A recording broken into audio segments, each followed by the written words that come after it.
दोस्तों, एक लेडी दरोगा अपने ही किसी नजदीकी व्यक्ति की लड़की के शादी समारोह में जब वो पहुंचती हैं दावत खाने के लिए, तो फिर वो देखती हैं, चारों तरफ घूम करके नजारा देखती हैं। बहुत अच्छे से कार्यक्रम चल रहा था। तभी उनकी नजर एक व्यक्ति पर पड़ जाती है जो खाना परोस रहा था, वेटर पर। उस वेटर को देख करके वो एकदम से चौंक जाती हैं, उनकी आंखें खुली की खुली रह जाती हैं और फिर वो सोचने लगती हैं कि आखिर ये व्यक्ति यहाँ ये काम कब से करने लगा है। लेकिन वो आगे बढ़ करके जाती हैं, तैसे ही उस वेटर की नजर उस दरोगा पर पड़ जाती है तो वो वेटर भी एकदम से चौंक जाता है। उसके हाथ में जो चमचा होता है वो छूट जाता है और काफी देर तक मैडम की तरफ देखता रहता है। लेकिन बाद में फिर वो अपनी गर्दन को नीचे झुका लेता है, शर्मा जाता है। आखिर उस लेडी दरोगा का और उस वेटर का क्या कनेक्शन था? क्यों वो इतना देख करके चौंक गया था और लेडी दरोगा भी उसे देख करके इतनी हैरान क्यों हो गई थी? ये पूरी सच्चाई इस वीडियो के माध्यम से जानने का प्रयास करेंगे। नमस्कार, प्रणाम, मैं हूँ रितेश कुमार। दरअसल आज की जो घटना मैं आपको सुनाने के लिए जा रहा हूँ, ये सच्ची घटना बहुत ही गरीब परिवार से है। लेकिन गरीब परिवार में एक लड़का जिसका नाम धीरज था। धीरज अपने माँ बाप के साथ रहा करता था। लेकिन कहते हैं कि इंसान का समय कब बदल जाए और कब उसकी जिंदगी में चार चांद लग जाएं, ये तो भविष्य ही बता सकता है। इंसान के समझ में कुछ नहीं आता इस बारे में। धीरज बहुत ही गरीब व्यक्ति था, लेकिन वो बहुत ही ज्यादा मेहनत और लगन से काम किया करता था। गरीबी के कारण वो ज्यादा पढ़ाई नहीं कर पाया था, केवल इंटर तक उसने अपनी पढ़ाई पूरी की थी। माँ बाप की सेवा करता था, लेकिन वो अपने दोस्तों के साथ बाहर चला जाता है। बाहर जाकर के नौकरी करने लगता है और नौकरी में उसकी अच्छी एक जॉब लग जाती है प्राइवेट, जिसमें जाने के बाद में वो काफी पैसा कमाता है। और पैसा कमाने के बाद लगभग 1-2 साल वहां पर स्थित होकर के रुकता है, तो वो बहुत सारा पैसा कमा लेता है, एकत्र कर लेता है। उसके बाद वो गांव लौट करके आता है अपने माँ बाप के पास और वहां आकर के वो अपना जो मकान होता है वो अच्छी तरह से बनवाता है। बहुत सुंदर तरीके से डिजाइन करके वो मकान को बनवाता है और फिर उसके 1-2 नौकर चाकर भी चलने लगते हैं। इतना पैसा उसने कमा लिया था कई सालों में। फिर उसके माँ बाप धीरज के कहते हैं कि बेटा, अब तुमने पैसा बहुत कमा लिया है, मकान भी बनवा लिया, अब घर में बहू की कमी है, अब तुम विवाह कर लो और हम वृद्धावस्था में हैं। ये बात सुनकर के माँ बाप की इच्छा को जान करके धीरज देरी नहीं करता, कहता है कि ठीक है पिताजी, आपकी इच्छा है तो आप हमारी शादी करवा दीजिए, हम इस बात को भी राजी हैं। अब उसके माँ बाप उसकी शादी की कई जगह चर्चाएं करते हैं कि इस साल हम अपने बेटे की शादी करेंगे। तो लोग समझ जाते हैं कि लड़का कमाऊ है, इसने अपने ही बल पर बहुत कुछ कर लिया, मकान भी बनवा लिया, गाड़ी भी ले ली और अच्छा खासा ये पैसा भी इसके पास है। क्योंकि आज के दौर में अक्सर देखा करता हूं मैं कि इंसान के पास जब तक पूंजी होती है, दौलत होती है, तब तक उसकी इज्जत लोग करते हैं समाज में, उसकी वैल्यू होती है, उसकी पहचान होती है, पकड़ होती है। अगर जिसके पास पैसा नहीं होता उसे कोई भी इंसान सीधे मुंह बात नहीं करता, ना ही कोई उसकी इज्जत करता है। धीरज जब गरीब था तब कोई उसकी बात नहीं करता था। आज उसने अपना मकान बनवा लिया, गाड़ी ले ली और उसके पास में बैंक बैलेंस भी काफी है, तब सभी लोग उसकी तारीफ करने लगते हैं और उसकी शादी की बात भी करने लगते हैं। तभी लगभग 10 से 15 किलोमीटर दूर एक गांव होता है, वहां से एक लड़की का रिश्ता आता है जिसका नाम रूपाली होता है।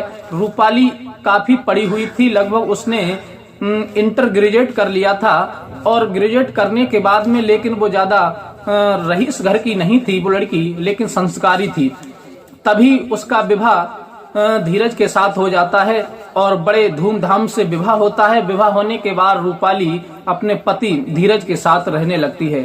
लेकिन रूपाली का एक ही ख्वाब था कि मैंने इतनी पढ़ाई कर ली है, अगर मैं इतनी पढ़ाई करने के बाद भी घर बैठी रही तो मेरे इस पैसा खर्च करने का, पढ़ाई करने का कोई मतलब नहीं निकलेगा, इसलिए मुझे कुछ करना चाहिए।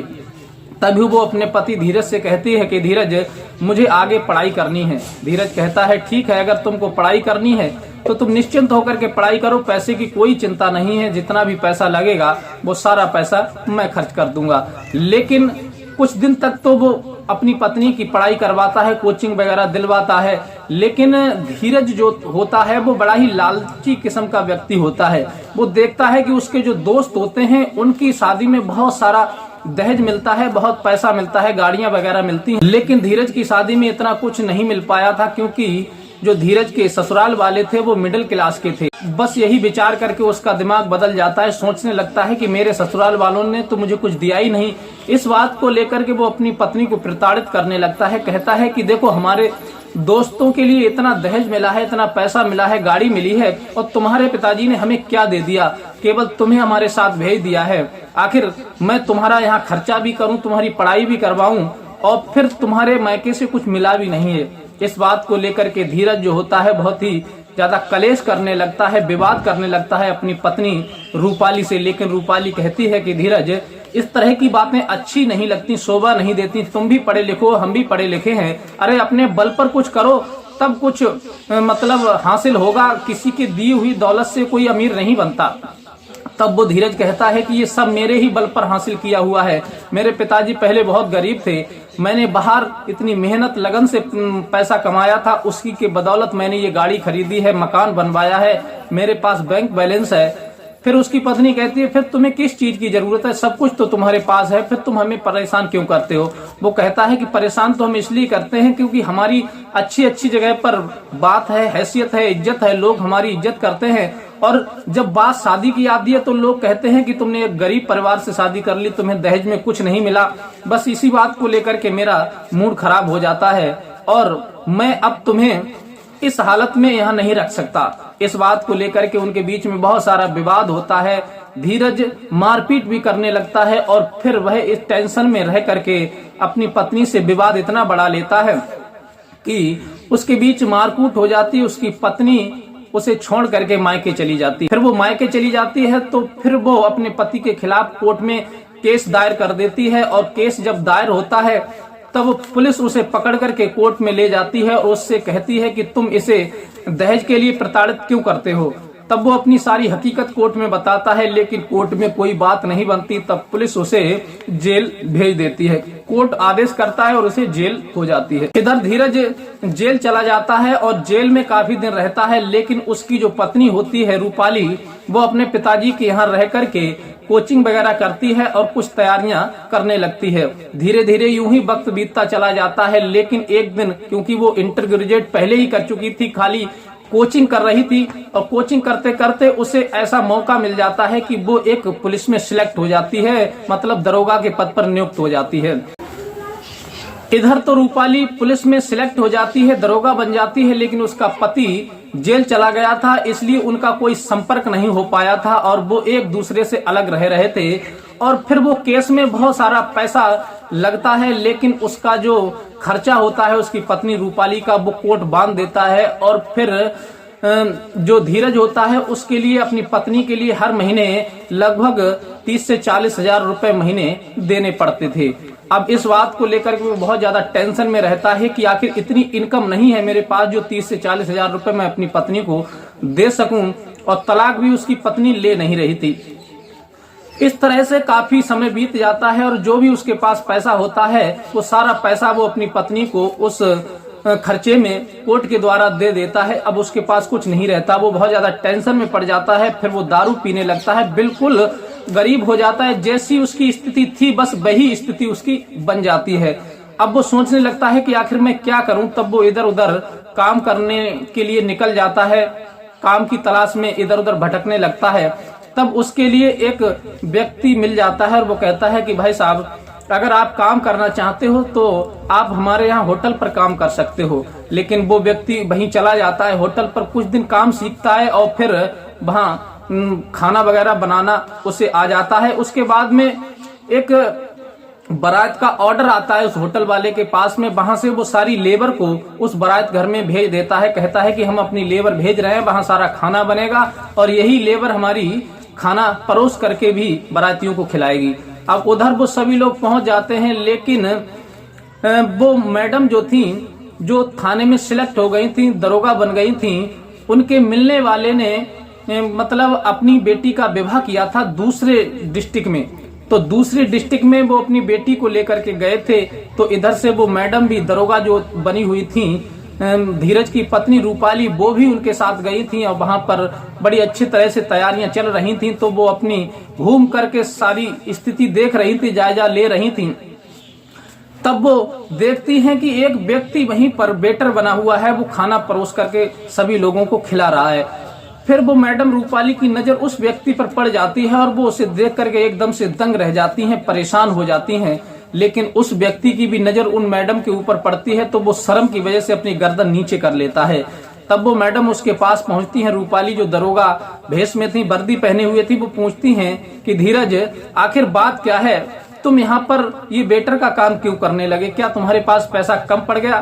तब वो कहता है कि नहीं, पैसा तो मेरे पास रहा ही नहीं, क्योंकि मैंने सारा पैसा तुम्हें दे दिया, उसके बाद मैं जेल चला गया था, केस में पैसा लग रहा है, अब मेरे पास इतनी आमदनी नहीं थी जो मैं आगे का खर्च उठा पाता, और फिर मैं जितना गरीब था उतना ही गरीब हो गया, मैंने तुमसे दूरी बना करके खुद को बर्बाद कर लिया, अब मेरे पास कुछ नहीं बचा, बिल्कुल एक एक दाने के लिए मोहताज हो गया, तो बस काम धंधे की तलाश में इधर उधर घूम रहा था और फिर एक व्यक्ति मुझे मिल गया, उसने मुझे काम दिलवा दिया। मैं रात दिन टेंशन में रहता हूँ, चिंता में रहता हूँ कि मैंने तुमसे दूरी बना करके बहुत बड़ी गलती की। तब वो कहती है कि तुमने तो उस समय मुझे इतना प्रताड़ित किया था, मारा पीटा था, और तुम्हें पता है कि मैं आज एक दरोगा पद पर नियुक्त हो गई हूँ। ये बात जब वो सुनता है धीरज, तो फिर उसकी आंखें खुली की खुली रह जाती हैं और सोचने पर मजबूर हो जाता है। कहते हैं कि इंसान बिना सोचे समझे अगर कोई गलत कदम उठाता है तो बाद में उसे केवल पछताना रह जाता है, केवल सर धुनना रह जाता है और कुछ उसके हाथ नहीं लगता।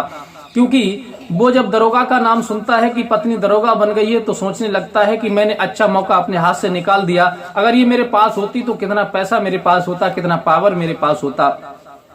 बस यही सोच में वो डूब जाता है। फिर उसकी पत्नी रूपाली कहती है कि धीरज, कहाँ की सोच में डूब गए तुम, आखिर पूरी बात बताओ कि आखिर तुम पे कौन सी समस्या आ गई। तब वो रोने लगता है, हाथ जोड़ने लगता है और अपनी पत्नी से कहता है कि मुझे क्षमा कर दीजिए, मुझसे बहुत बड़ी गलती हो गई, मैंने अज्ञानता बस और अपने दोस्तों की जब शादी देखी थी तो उसी के बहकावे में मैं आ गया था अपने दोस्तों के, और फिर तुम्हारे साथ मैं ऐसा बर्ताव करने लगा था, इस वजह से मैंने तुम्हारे साथ ये बर्ताव किया। अब मैं बहुत ज्यादा पछता रहा हूँ क्योंकि जो भी पैसा था वो मैंने सब खर्चे के रूप में आपको दे दिया, और फिर कमाई का कोई साधन नहीं था, केस में लग गया, मैं जेल चला गया था, इस वजह से अब कुछ नहीं बचा। उसकी पत्नी कहती है अब तुम अपने ठिकाने पे बिल्कुल सही आ गए हो और अब तुम अपनी औकात से बाहर नहीं जाओगे, क्योंकि तुम उस समय अपनी औकात से बाहर जा रहे थे, इसलिए तुमने हमारी कोई कदर नहीं की और हमें तुम परेशान कर रहे थे, प्रताड़ित कर रहे थे। तब वो माफी मांगने लगता है और कहने लगता है कि रूपाली, वैसे हमारा तुम्हारा तलाक नहीं हुआ है और हम तुम्हें अपने साथ रखना चाह रहे हैं। तब वो कहती हैं कि हाँ, तुम अपने साथ तो इसलिए रख रहे हो क्योंकि मैं एक दरोगा बन चुकी हूँ, मेरी नौकरी लग गई है, अब तुम्हें पैसा मिलेगा। फिर वो शर्मिंदा हो जाता है और कहता है कि मुझे आपके पैसे की जरूरत नहीं है, केवल आपके साथ की जरूरत है, क्योंकि आप जब मुझसे दूर हुई बस उसी दिन से मैं बर्बाद हो गया। फिर वहां और भी लोग आ जाते हैं और उनकी सारी कहानी को जब सुनते हैं तो सब लोग कहते हैं कि मैडम जी, जब आपका तलाक नहीं हुआ है, केवल एक दूसरे से दूर रह रहे हो, तो पुनः अपने पति को अपना लीजिए और ये बेचारा कहाँ इधर उधर भटकेगा। फिर वो मैडम सबकी बात मान करके उसे अपना पति स्वीकार कर लेती हैं, मंदिर में ले जाकर के उसे साक्षी मान करके पुनः अपने पति के साथ रहने लगती हैं और कहती हैं कि तुम घर पर रह करके अपने माँ बाप की सेवा करो और मैं ड्यूटी करूंगी, और जब भी मौका मिला करेगा तब मैं तुमसे मिलने जरूर आया करूंगी। इसी बात को सुन करके वो देरी नहीं करता और वो कार्यक्रम जब खत्म होता है तो फिर अपना पेमेंट लेने के बाद वो अपनी पत्नी के साथ चला जाता है और पुनः वो अपनी जिंदगी को दोबारा से पत्नी शुरू कर देते हैं। तो साथियों, ये कहानी सुना करके हमारा उद्देश्य किसी का दिल दुखाना नहीं है, किसी को परेशान करना नहीं है, हमारा उद्देश्य केवल आपको जागरूक और सतर्क करना है, क्योंकि समाज में लोग गलत फहमियों के शिकार में आकर के अपने परिवार को तबाह कर लेते हैं, अपनी जिंदगी को तबाह कर लेते हैं। तो कभी भी इस तरह की गलत फहमी में ना आए और अपनी पत्नी को प्रताड़ित ना करें, अच्छे से अपने जीवन को बिताएं और हंसी खुशी से अपनी जिंदगी में एंजॉय करें। तो साथियों, कहानी अच्छी लगी हो, वीडियो अच्छी लगी हो तो प्लीज हमारे चैनल को लाइक सब्सक्राइब कीजिए और अपने यार दोस्तों को भी शेयर कीजिए, और मिलते हैं इसी प्रकार की कोई नेक्स्ट घटना के साथ। तब तक के लिए दीजिए इजाजत, नमस्कार।